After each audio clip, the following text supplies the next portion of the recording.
Welcome to RVing in New England, the nation's only forum that puts you on stage with some of the biggest names in the RV industry. And now your hosts, John DiPietro and Bob Zagami. Hey guys, how's it going? Are you there? You doing some hand signals for me, John? I keep getting messages from Zagami because he doesn't realize we're in a different time zone. And we're live. 7 o'clock in Georgia. Have a great show. Good lineup tonight. Yep, we do, Bob. So everybody, welcome to RVing in New England. His name is Bernie Colton, sitting in for Bob Zagami, who is traveling tonight. And we've got a great show scheduled. Bernie, tell us who you've invited for guests. We got a really big show. We actually have Stephanie Puglisi. She's a prolific writer and has written several books with her husband, Jeremy, and we're so excited to talk to them about all this wonderful ways to find the right campground, how to find the right accessories, how to prepare yourself while camping, just do's and don'ts and great ideas. Stephanie is full of them, and we can't wait to talk to her. As long as you didn't say Stephanie is full of it. No, she's full of good information. She's a Jersey girl, too. She is a Jersey girl. And again, once again, as always, I'm surrounded by Italian people. And it's really, I don't know how this continues to happen week after week. You're the beneficiary of it. And you know what? Because last week we were all set to go at 6:59. And then when the live button went on at 7 p.m., I was locked out because I was in an area that had very poor internet. So tonight we have a homegrown show talking about connectivity on the internet. We've got two of our very special audience members, Walter Swenson and Jerry Plante, that are both experienced in this technology. And they are going to bring us up to date with that. But first, we need to tell people that this show is brought to you tonight and every week by our friends at Seacoast RV on Route 1 in Saco, Maine. Okay, if you've ever been up there, you know they have a great showroom. They have a great store. They have two of the top-selling park models in the country with crop and elevation. And they also have Winnebago motorized. And I think they just picked up some Winnebago towables. But anyway, our friends Kenny, Amanda, and the whole crew at Seacoast RVs, sales, service parts, family fun on Route 1 in Saco, Maine. Now, Bernie. Let's take a look before we go to our guest. Let's go and look and see who we have in our live studio audience and say hello to them. Yeah, we have Dante Vespagnani. Yep. Yeah, Dante was the star of our other show called the Camper Report Show that went national last week. Steve Hogan is there, Jim Conboy from New England Roof, Don and Pat Hawes. Oh, they made it back to Texas. Wow. And our friend Willie at Heartland. Willie Miller. Yep. Fantastic. And Walter, interestingly, is right now sitting in the studio audience, but at 7:30, he's going to move from the studio audience. About 7:20, he's going to go over to the green room. And then at 7:30, we're going to bring Walter on. And our friend Bill Sell is with us. And Bill is our engineer extraordinaire. So fantastic. With that being said, we'll be checking back with those folks as they comment. But let's get right to our guests. What do you think? Do you mind if I give her a little intro? Yeah. So Stephanie and Jeremy Puglisi are prolific writers of award-winning book series, Where Should We Camp Next? A 50-state guide to amazing campgrounds and other unique activities. They were just again nominated for the second year in a row for the USA Today 10 Best Readers' Choice Awards. How about that? That's fantastic. They have been creating and sharing an educational foundation for RVers for many, many years. I just can't wait to learn more about these wonderful people. Welcome to our stage, Stephanie. Hi, guys. How are you? Live from New Jersey. I know.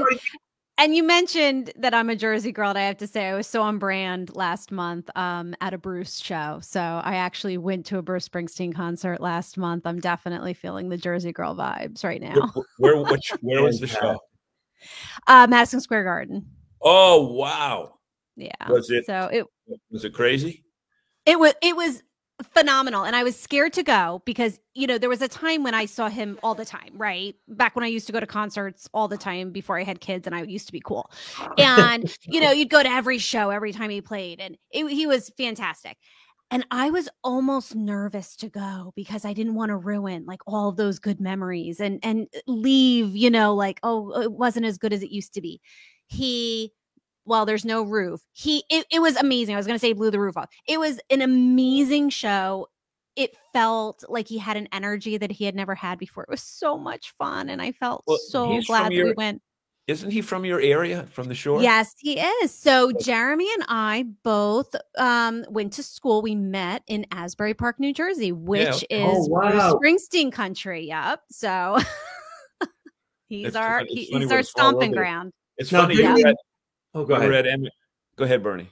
Oh, didn't he have to cancel like his last couple of shows? He was kind of feeling off. Yeah. He had a health issue, and guess that was right after the show that we saw him at. Oh my goodness! So you got the best of the last of the best. I mean, I don't want to say that that's an awful thing to say, is that I saw his last show, but I saw the show before he had to cancel. I just had shivers. It was such a good night. So. Were you up in the 300s or were you? No, I was. Oh, no. I was on floor, John. I had floor seats. Standing the whole time? I waited. Absolutely. Are you kidding me? Yep. I waited till the very last minute on Facebook looking for somebody who couldn't go that was going to sell their tickets for cheap. I got floor seats for such a good price. Patience pays off. Well, I like the deal. We'll get to RVing in just a second, but the interesting thing is the reason Bob is not with us is because he brought his bride up to Indianapolis to see the Eagles.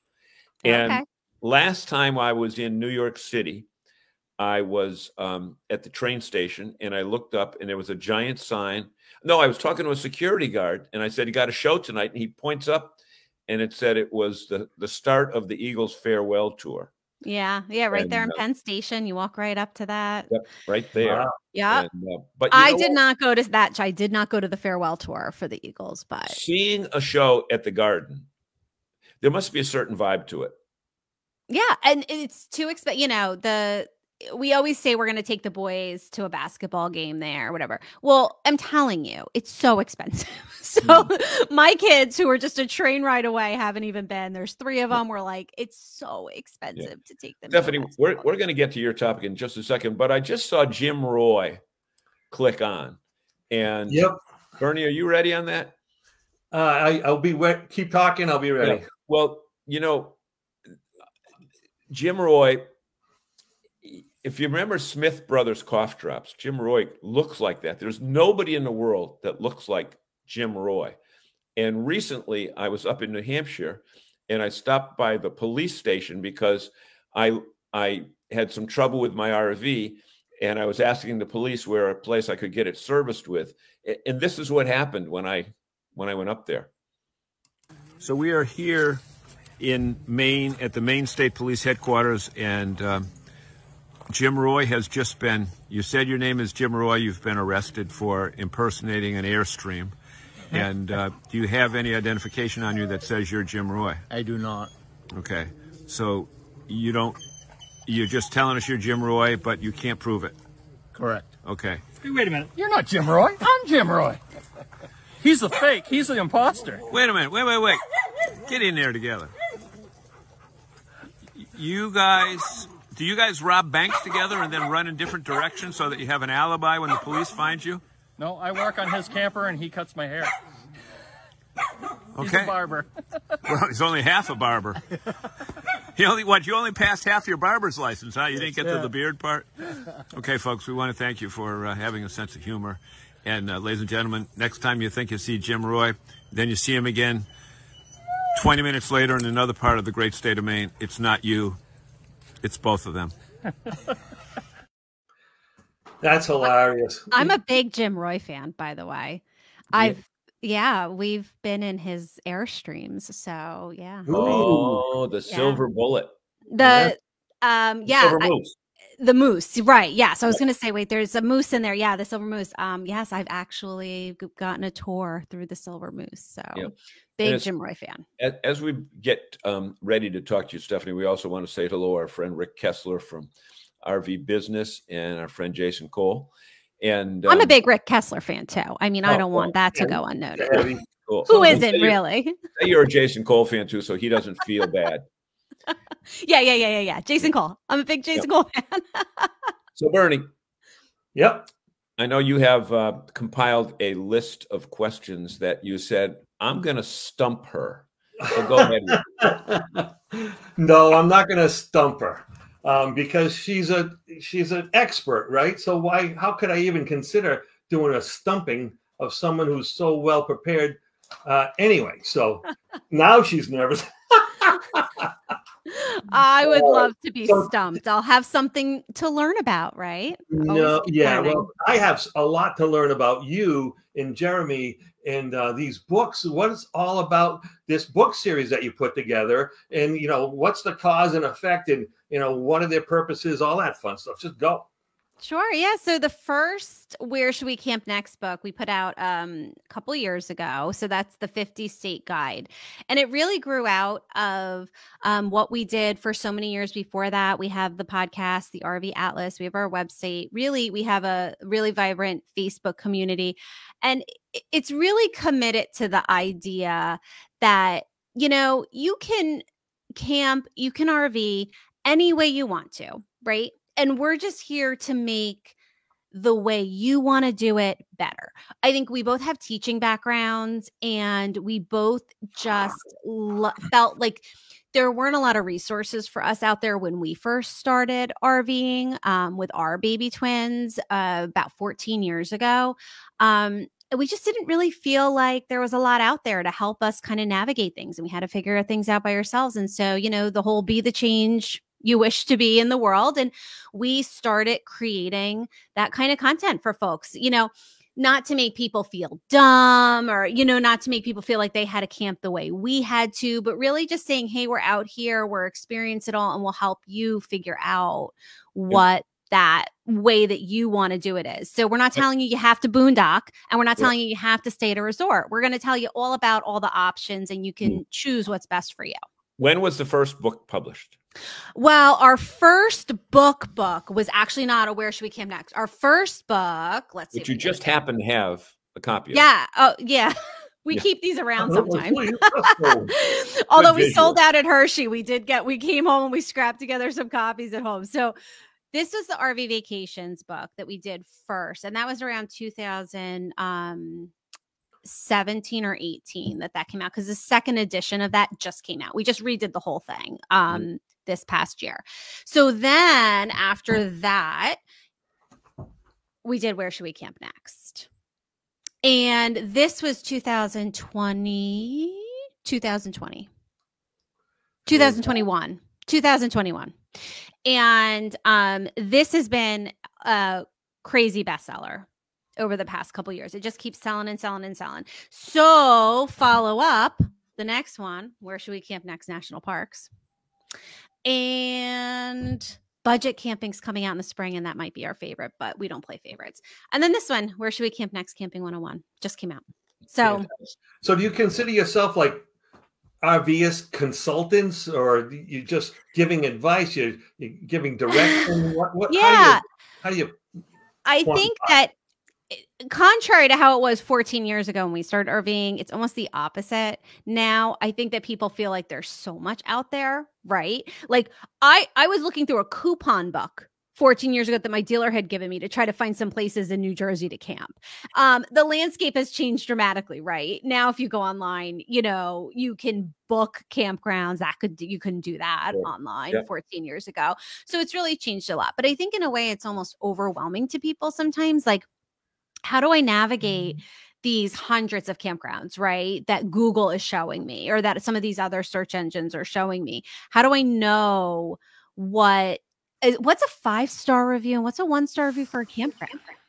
Right. It's pretty easy to say. Some of the rustic ones probably have a lower star rating, and they're actually more campy or more kind of But traditional. some people might be looking for that, right? Right, So right. it's really hard to tell just by those traditional types of reviews what a good campground is for you.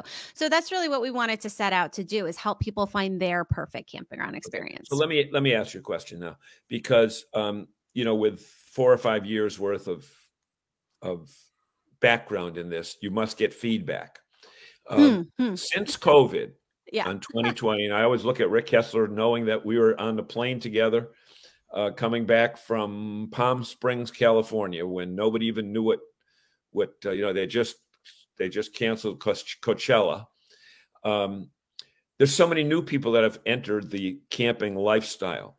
Are you seeing that in the type of questions that people ask you? I mean, basic questions that a seasoned camper would not even have to talk about? Are they looking for new ways to camp? Is boondocking and outlanding getting bigger and bigger, or are you finding any of that stuff out? Oh, there's some things that never change, and then there are definitely trends, right? And back previously, prior to COVID, I would say the big trend that we were talking about was resorts, right? They were new, right? These resorts were really emerging. It was a whole different experience for a lot of people, kind of people that have been camping for a long time were screaming and saying this isn't really camping, right? And that was a lot of the discussion. Of course, you still have some of that, but honestly, with people that have entered post-COVID, that's kind of settled. A lot of people want resort camping, right? And so now you're helping them to navigate dynamic pricing, resort fees, price lock fees, right? And all this new stuff that's come out, and helping people to say, when do you have to make your reservations, and how do you track your cancellation policies, so that, when you're making reservations 11 months in advance, you can keep track of everything. So it's a little bit different that way. Another big, you mentioned overlanding or boondocking. I really think it's more about unique. Part of one of the subheadings in one of our books is unique outdoor accommodations. I think a lot of the people that came into the camping space over the last couple of years are really looking for those unique experiences in that glamping kind of environment, yurts, things like that. But also harvest hosts and those kinds of experiences. I think people are really saying, what's this thing I hear about? Help me understand how this works. So we spend a lot of time talking about those kinds of things too. You're the resource with that. Bernie, I know you had another question. Well, we had a question from Steve. Stephanie, do you try to go to many of the campsites you write about? Yeah. So we obviously had camped for years and years and years before we published these books. So we had a big backlog of that.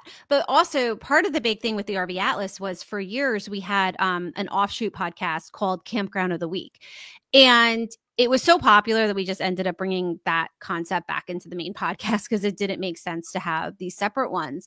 But we had these correspondents from all over the country. And really that's part of our ethos, is that we're not the be all end all, right? It's not really like, we don't want to only share things that Stephanie and Jeremy love, right? Or our bucket list. It's really about helping people connect with these unique camping experiences all around the country. So we have correspondents from every corner of the country, Missouri and Illinois. Today, Jeremy recorded a podcast with a campground review from someone in Indiana. So really just Illinois. We really like to bring in a lot of different voices, people with big rigs, people with little tiny tent campers. Today, I think, was a tent camper that was on the podcast. So we try to bring in diverse, really varied voices so that everybody gets there's represented. So many different types of RVers, right? You're right. They're tent campers, they're 45-foot bus campers, and everything in between. How about you? You got 3 boys, 2 dogs. Like, tell us a little bit about your situation. How old are the boys? So our twins are 14. They just started high school this year. Oh, wow. And our youngest is 10. So he's in 5th grade. So we've been through quite a few periods of camping with them, right, from babies, because the oldest were infants when we bought our pop-up camper, and then our youngest camped for the first time when he was, I think, 3 weeks old. So they broke him right in early. Yeah, did you do a full-time gig? Did you do a full-time gig? No, never. So we've always owned a home, and we've always done up to 3-4 weeks. Like, so when we were both full-time educators, we would really take advantage. That's how we got into RVing in the first place. Look, we were educators. We say without a lot of money, but with time. And so, RVing really gave us the ability to have tremendous experiences with our kids, even on a very fixed budget, as teachers are. A big shout out to teachers on a budget, because we were there. So we would go for weeks and weeks and weeks. I mean, up to, I would say sometimes we were home maybe 2 weeks in the whole summer, tops, when they were little. And then what happens with kids is this happens across the board. People told us it was going to happen. They're in this activity, they're in this sport. They start to have more, before we used to pull them out of school, go in the off season. Now, they can't miss algebra. So things have changed, and that's okay, right? Because we also know that things are going to change again. And on the flip side, we'll have a lot more freedom, in another capacity down the line.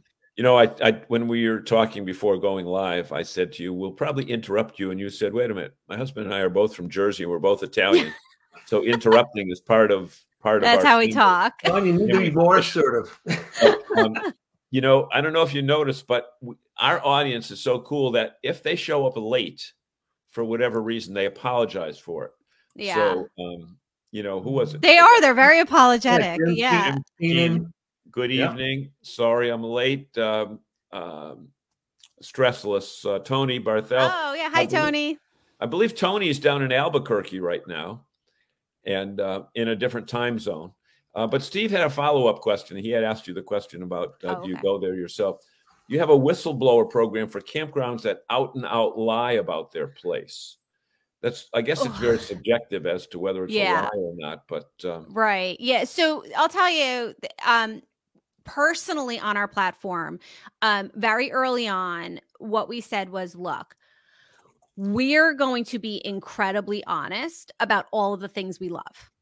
So we are a recommendation platform. So we spend our time, there's enough amazing stuff out there, and we spend our time really sharing all the things we love instead of we're like, for a while we were like, why should we do a half-hour bad review on a campground, right? That's a waste of everybody's time. Like, instead, share what we love and share what we recommend. And so what we tell people in our own, group, our Facebook group, everything, it's the same thing. If you have a recommendation, share it. If you have a bad review, you have to leave it somewhere where the owner can respond. That's my personal take on it. Go to TripAdvisor, go to Google, because then you all know, you've seen it. There's two sides to every story. So sometimes you see that negative review and you see the response, and now you have some context for it. So that's our take on it. We don't really encourage people to trash small business owners on our platform. We feel like we don't know what really happened. And as small business owners ourselves, we feel like it's not fair. Yep. So, Bernie. Yeah, I had a little something, because Jerry, who's kind of hanging out in our green room for the next segment, gave us a comment. He said, RV Life Campground Reviews does a pretty good job of calling out the really bad places, just as so you know.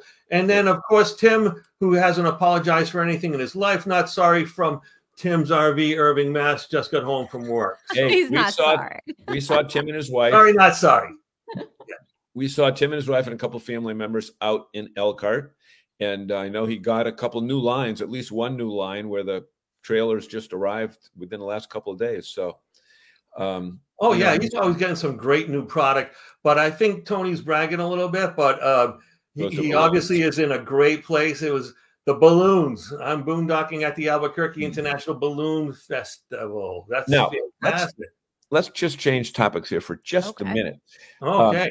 And Stephanie, I know that you talk about things to do when you're camping, and Halloween crafts are big. And would you agree with me, Bernie, be ready? Would you agree with me that Halloween is an absolutely special time for RVers when they go to these RV parks and, you know, they have contests? I know when we go up to Bailey's up in Maine, they had to, and they've got, I think, like 900 sites up there, and they sell out, and they added a second weekend of Halloween time. But would you agree that Halloween is a special time for campers? Is that a Bernie question or a me question? No, that was you. Okay, I don't want to interrupt. Yeah. No, so I think that's another talk about trends, right? This has been a really growing trend over the last few years, and I am here for it. Halloween now pretty much stretches through September and October. And I'm telling you, when my boys were a little younger, the amount of value that I got out of their Halloween costume purchases throughout the fall by going into these campgrounds in the fall was just amazing. And I just think that these fall activities are getting better and better. Hey, these Stephanie, haunted hay rides are crazy scary. Like, they're really bad. Yeah. Stephanie, can we take a quick break? And John has a little something for us, and then we can get back to you elaborating on all your fun ideas. Sounds good. Hey everybody, we are in, where are we? New York? We're in upstate New York, central New York, western New York, and we have found America's largest, what do you call this, Halloween display. And this young man, who's going to remain anonymous for now, he's an engineer. Wait. You have that measured so it's exactly right? Exactly even? These guys have only been here for 12 hours. And look what they have set up. Look what they have set up. Can I enter your site, sir? Okay, they got the fire going. They got enough wood to last them till Christmas. But they're only here for a couple more days. And wait a minute. This is all got to go up? This is all going to go up. So we're going to come back either tonight or tomorrow morning and see this thing and see how it goes. What's your first name? Mr. Halloween. No, we'll find out his first name later. So look at, there's lights. My wife's a professional photographer if you want it done. Oh, is that right? The lights go all the way up there, and there's hundreds of more lights over there ready to go up. So stay with us. This is Halloween Central. Have a great day. That was pretty amazing. I love that. I just love how into everything. There was an RV there. I don't know if you could see it way tucked in back. There was one there, and they get 3 sites, and they bring about 20 adults up from, I think they're from Philly. They're from Philly, and they come up, and they have a blast. But you mentioned, treats that or activities that you recommend for Halloween. Yeah, I'll say, for somebody that hasn't decorated for Halloween yet, that guy, you saw a lot of inflatables, right? And inflatables are like such a great thing for RVers to decorate with because why? They collapse down, right? Nice and small, and they're nice and light, and you can store them in the bin and then take them out and they get big. So inflatables are a favorite at the campground. And then also some other favorites that I love that I've seen this fall is I love the skeleton scenes. Have you seen the skeletons around the campfire with their marshmallow, roasting sticks and the little campfire? That's a favorite of mine. And then I also love, this is one of my favorite things at the campground. A lot of people will dress up like as whatever, a full costume, and they'll just sit there in the display and jump out at the kids as they walk by. And that. Yeah, I do. It's really fun because everybody always freaks out. Yeah, and that's one of my favorite. Okay. Tell us where people can can go to purchase your books. So people can go to purchase our books, of course, on Amazon, right? It's there for everybody, but anywhere that books are sold. So we love independent book dealers, and there are a lot of independent booksellers out there that carry our books. We're really grateful. So definitely check there first. Amazon, barnesandnoble.com, and your brick and mortar stores too. So you're everywhere. Everywhere. Yeah. And speaking of everywhere, where's your husband now? So he's at a rescheduled basketball game. Maybe so. Staying on point with having 3 boys and being busy. So we thought we were free tonight for both of us to join, but then there was a makeup game that got pushed to this hour. So hopefully Wesley is currently winning a basketball game. Yeehaw. I'll find out when I get off. We got the better half of him from here. How's that? We got the better half of the family anyway. Oh, of course. So everybody, make sure you go and look for Stephanie and Jeremy's books. Where should we camp next? That whole series. We're going to be getting back to you in a little bit. Stephanie, thank you so much for joining us tonight. And we have to be going to commercial in just a second, but appreciate your visit. Oh, it was great. Thanks for having me, you guys. Thank you so much, Stephanie. All right. Bye. So this and whole lots more on RVing in New England. Yes, and stay tuned for more of RVing New England with John DiPietro and his special co-host, Uncle Bernie, as they welcome in Walter Swenson and Jerry Plante, and we'll talk about Wi-Fi and all that other fun stuff for RVers. Right here on RVing in New England. Sorry, I had to do it. Had to do it, buddy. Let's go on to the mid-time advertisement. Hey, it's Joe from 1019 POR, and it's time for another exciting episode of Seacoast RV TV. You know, soon this wet rain is going to turn into a little of this. It's time to start thinking about winterizing your RV. You could trust the professionals at Seacoast RV. Or, let's be honest, you could just do it yourself. I mean, how difficult could it really be to winterize your RV? Hey, what's this switch do? Okay, so maybe you should trust the folks at Seacoast RV on Route 1 in Saco. That way you won't have any problems in the springtime. Oil! I need oil! When you trust Seacoast RV, they'll guarantee there'll be no breaks in the spring from winterization. They'll drain all the water out of the lines, fill them full of antifreeze to help prevent any freeze-up, so that way when spring rolls around, you'll be ready to hit the road again. So there you have it. Don't be a Joe. When you need to get your RV or towable winterized, trust the professionals here at Seacoast RV. #1 for family fun, Route 1 in Saco. We'll see you next time on another edition of Seacoast RV TV.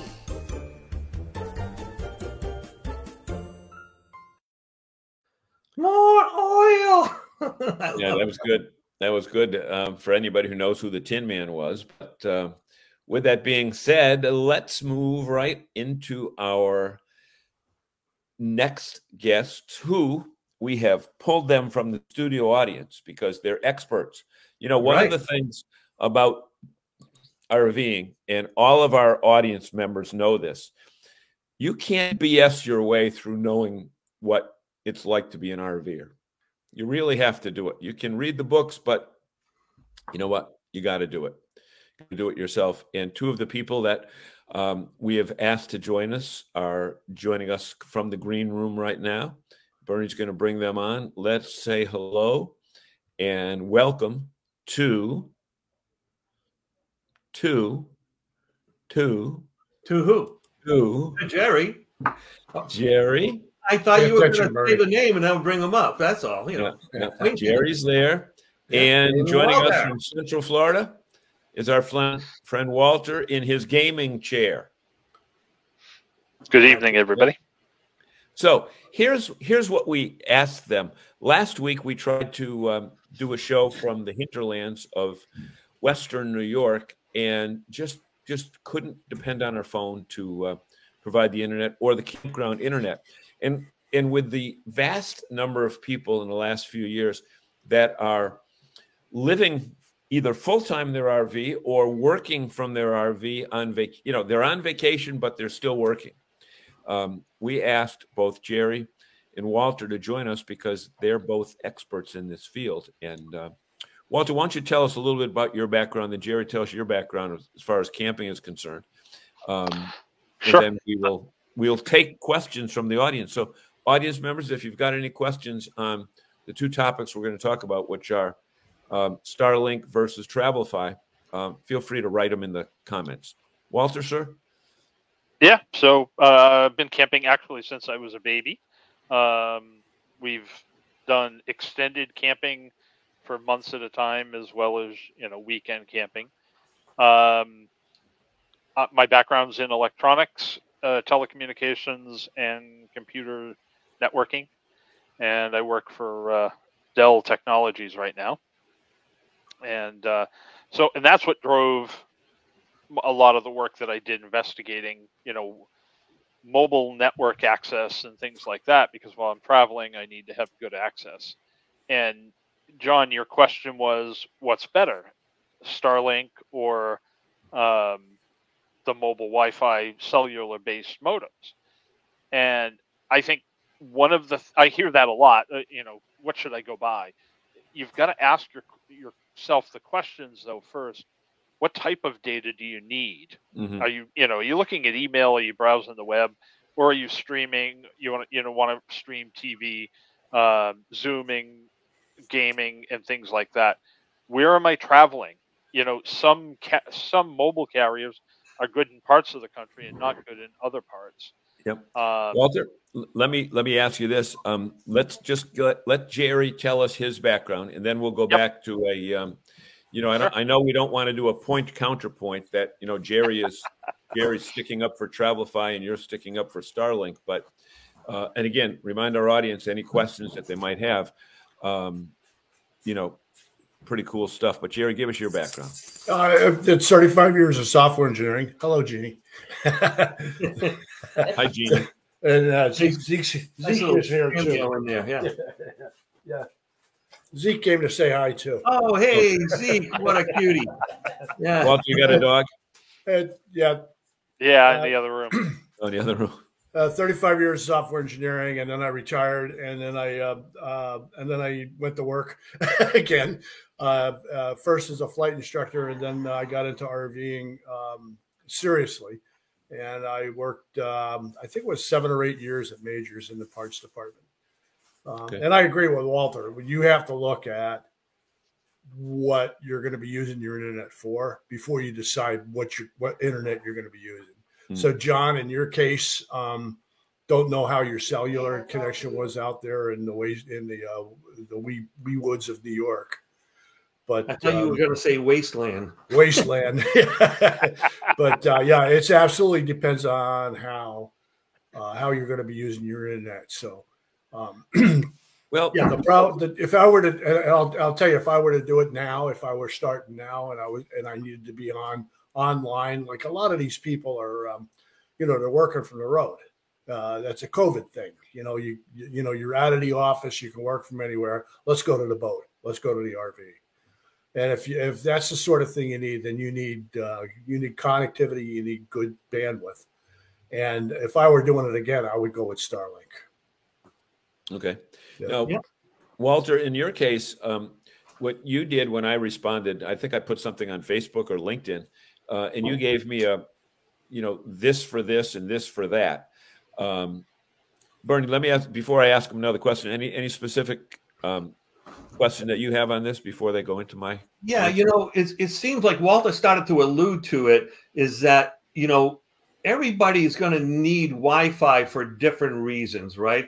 So a family who's trying to keep their kids quiet at night is going to need Wi-Fi for one reason. Someone like Walter, who kind of works while he's playing, and he needs to have like high-tech access, high bandwidth, all this other stuff. That's a whole different set of rules, right? So obviously the application has to fit the need. And so that's why the suggestions that you're going to make so give us, say for instance, let's go family friendly first, right? A couple family friendly first, but before you do that, 35-year-old couple, 2 kids that are 8 and 10 years old, and they're just misbehaving, and it's a rainy day, and the old fireside games ain't what they used to be, and the kids are bored. what do you got? What kind of Wi-Fi are you going to need for those folks? Okay, but before you answer, Walter, we have Steve Hogan, who I know is a friend of Walter. Can you highlight that, Bernie? Oh, sure. Starlink flew over us at Pine Lake this past weekend at night around the fire. Simply awesome to watch it go by. And last night, Jerry said to me, "Hold on, I'm running outside," and he watched it go over his house down near the Cape. And I got something that Walter sent. That is, from what he described to me earlier, it's a release out of a SpaceX, ship. They dump out how many of these at a time, Walter? It depends on the flight, but they can dump upwards of 1,500 at this point now with their new load system. Okay. 1,500 satellites in one whack. Yeah. Yeah. So keep in mind, these are micro satellites. They're not, they're not the size of the space station. They're about the size of a table. Yeah. Yeah. Oh, okay. Okay. And the intention is to have somewhere between 5,000 and 7,000 of those things in orbit, so that the bandwidth is better and your latency times are not where they are today, where there is some higher latency than what you would get with a mobile phone. Yeah, when they first came out, it was you actually couldn't get it on the run on mobile.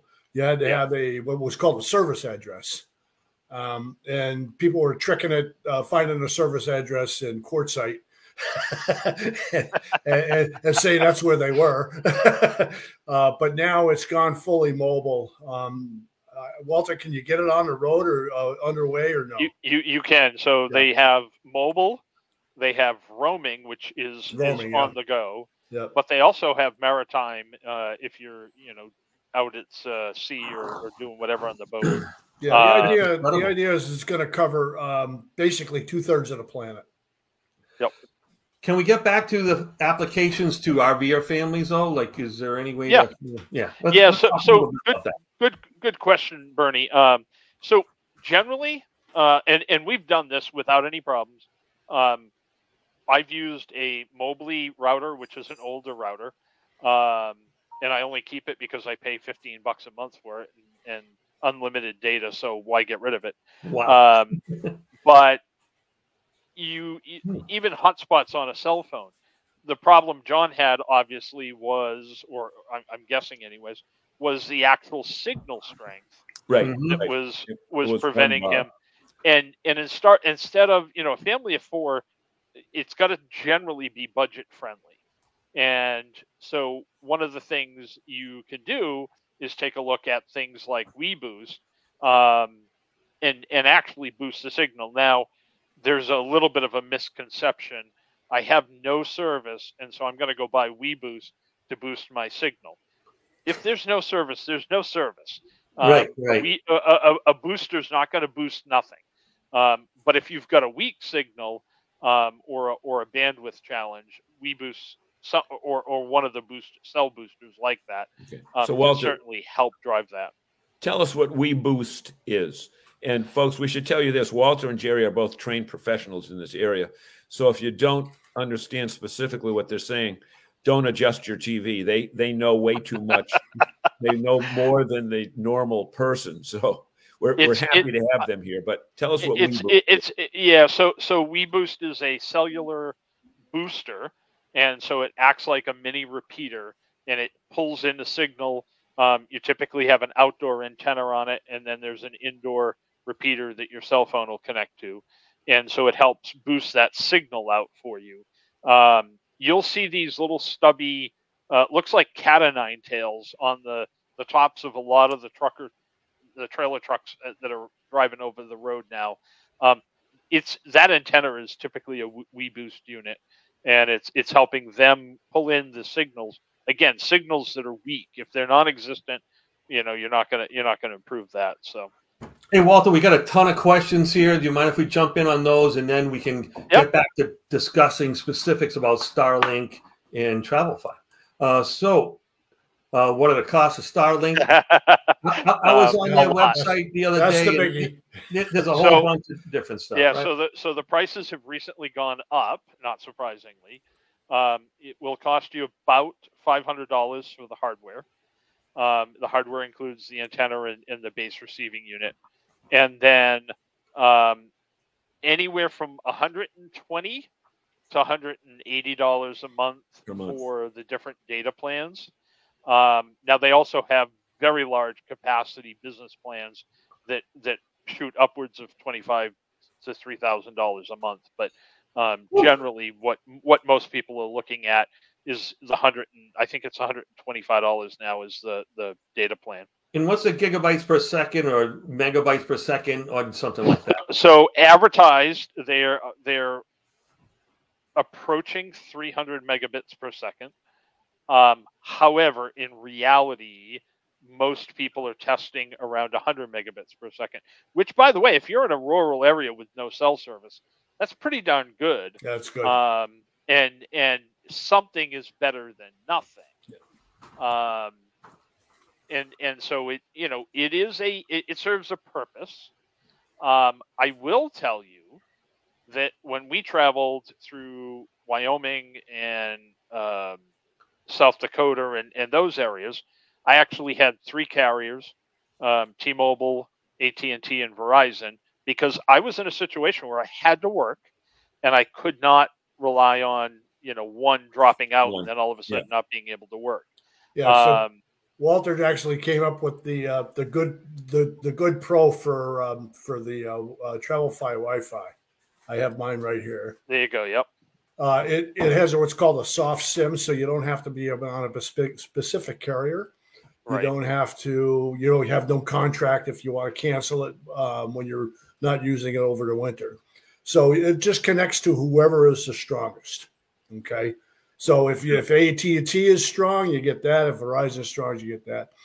The downside is that there's 2 downsides. The speeds aren't anywhere near Starlink. I did a speed test on mine today. Now I'm in a fairly low Verizon signal area, and I got 15 megabits up and 5 down. 15 megabits down and 5 up. Yeah, it's not good enough to do. Yeah, you're not going to be streaming video with that. Yeah, well, no, you can stream video down, but you're not going to do any Zoom calls up. Yeah. But I'm in a terrible area too, so it varies based on. Yeah. Yeah. So what we had on the roof of our trailer was a Wi-Fi Ranger, and it actually had 2 embedded cellular modems, and so I could utilize both of those carriers to bond the network connections together and increase my bandwidth. So, Bernie, to your question, I think that's the other piece that people need to remember. I just bought this really cool, Wi-Fi router, whatever it is. Well, now you got to pay for it all year long. Where TravelFi, you actually pay for it when you need it and not the rest of the time.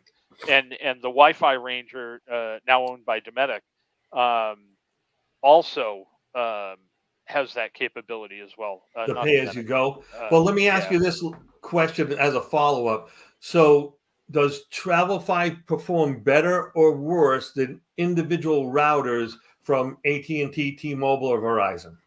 I would have to say better because it depends on catching that heaviest signal. So if you're in a place where you got bandwidth, is the same. Okay. Yeah. Bandwidth will pick up the same. The saving part is you don't have to have multiple devices.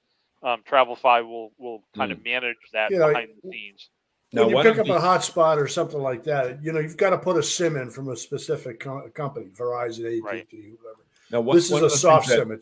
One of the things that I got in an email today, because I've been talking about this, so big brother or big sister, whoever knows I'm looking, and I got an ad from TravelFi saying the price was $229, now reduced to $199, and then a $50 coupon. So that brings it down to $149, and lower pay-as-you-go fees.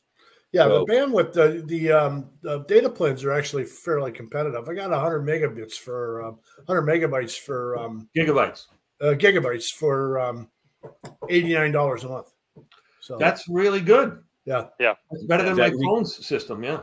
But as I mentioned to John when we were talking about this, the other con to this is that they're a reseller. Okay, and so they are under contract with Verizon, AT&T, T-Mobile, all of the majors to resell their bandwidth, their cellular system. Okay, and as we all know, resellers are great until they're not. they could just fold up and go away and leave everybody high and dry. And that's what happened with the what was it, Walter? Connect Plus and WineGuard. Yeah. Oh, really? Yeah, everybody was buying into it, and then just 1 month they said, okay, we're not doing it anymore. Doing it. Yeah. Oh my God. Hey, so Don had a good question here. We have a Verizon hotspot. Are we better to switch to Starlink when we are someplace in Texas for the 7 months, then back to New England for 5 months? So the answer is maybe, unfortunately. So Verizon has very good coverage in New England. However, you can still find spots in New England, northern Maine, for instance, where you're just not going to get a good signal. And, I have a lousy signal here on the Cape. Yeah. And Starlink will be perfectly good. Texas is the same, right? So if you're near urban centers like Austin, Round Rock, Dallas, Houston, Fort Worth, those areas, it's probably going to work pretty good. If you're out in the boondocks from those major areas, Starlink may be a better choice. I will tell you our experience we were in Williams, Arizona, and out through the Grand Canyon. Very few dead spots out there. They've populated with 5G, even within the national park now. That was just a couple weeks ago, right, Walter? Yeah, it was 3 weeks ago, right? And we had I could live stream at the edge of the canyon in the national park. Wow. That was not the case when we were at Yellowstone. Although I'm told Yellowstone has improved coverage there as well. What did you have, Walter? T-Mobile on a cell phone. Oh, okay. Okay. So Dante wants you to help him, Walter. Dante's looking for you to help set him up with a new system. I IT challenge people. So Starlink, the newest setup that they have is very easy to set it up. Okay. It's no different though than people setting up for satellite TV, right? So if you're in trees, dense tree areas, you're going to have problems. You're going to have to move that antenna around or so that it gets a clear view of the sky. If you're in heavy rainstorms, you're probably not going to do well. The Starlink, the terminal, they call it, the antenna, is actually heated. So if you're in a situation where it does snow, it'll melt the snow off, but during the snowstorm, you still might not have very good bandwidth. The mobile routers, snow anyway, right? Yeah, mobile routers, they come with a power switch, and sometimes they have a button for auto connecting. Beyond that, yeah, they're very easy these days. Wi-Fi range. Steve wants to know if you're using a lot of power with these new modems. No, not generally, and a lot of them come with their own battery, so that it'll last a full day on its own internal battery. Yeah. But the challenge being, if you're boondocking, eventually you're going to have to charge that. But whether you're charging with a cell pack a battery pack that's solar powered or solar charging, they don't draw a lot. No more different. The mobile routers, anyways, no more different than your cell phone. Travel Fi is just like a cell phone. You just charge it up. Yeah. We have an interesting comment from our friend Dwayne Cyrus, who is it's like a celebrity in the RV industry. He's a national training manager for Winnebago, so he's all over the place. And the interest. His comment says, "This is great info, but I can't wait till it's far more simple and less expensive." Now, who's probably the most technically challenged person on this side of America, is that would Walter and Jerry agree that we are still light years ahead of where we were 5 years ago on this? Oh, absolutely. Oh, yeah, absolutely. Yeah. Might not ever happen, but I'll just find Wi-Fi or not work if it doesn't work. So not working is an okay option sometimes. Dwayne's spot on. Not working is an okay option for sure. Yeah, that's the MO of RVers, right? It's like to find places to be away and out of reach for these things. Yeah. Yeah, and if you get what's called a Wi-Fi booster. So. I'm sorry, Walter. I said if you get a Wi-Fi booster, sometimes all that gets you is a really good connection to crappy Wi-Fi. Yeah, I know the campground's like, let's boost that, and you're sharing it with 2,000 other people, and 2,000 your closest friends. Yeah. So basically, guys, we talked mostly about Starlink and Travelify, but are there other options out there that we didn't have time to get into tonight? Or are these the majors? Well, there are lots of mobile routers. And again, most of the mobile routers are relatively simple. You turn it on and you connect to it just like you would your house Wi-Fi. Most of them are no more complicated than that.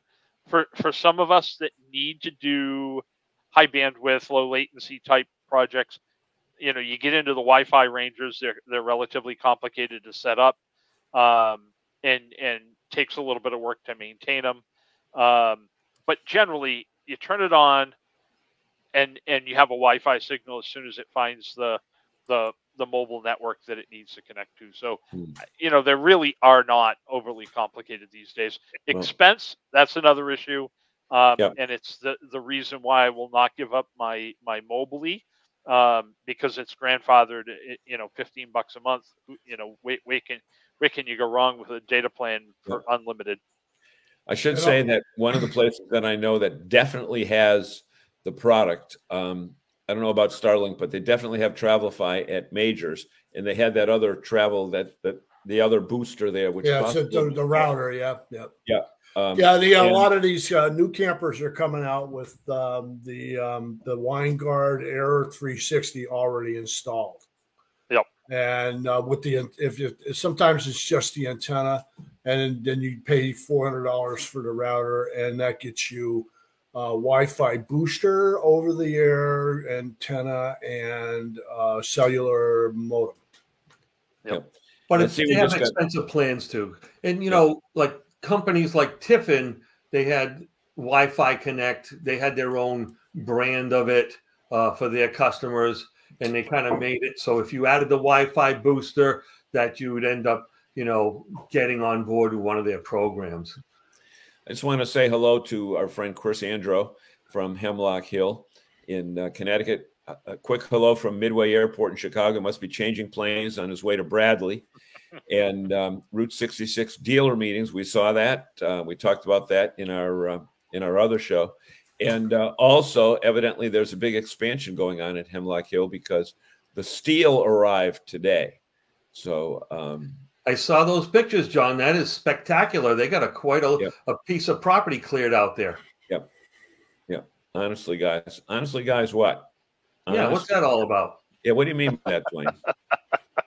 Yes, the SIM card works almost everywhere. I saw Dwayne on a video on RV TV yesterday. It was a lot of fun watching him do a tour around the plant and talking about the way they built stuff. So it was nice to see Dwayne in action. He used to be a rep, and now he's a higher level officer at Winnebago, and I'm very happy for him and of all his success. One of the nicest guys in the business, without question. Absolutely. He helped our friends. Actually, the people that we were camping with this time last week are from upstate New York, and they called Dwayne on several occasions about, what do I buy? They ended up with the Travato. They absolutely love it.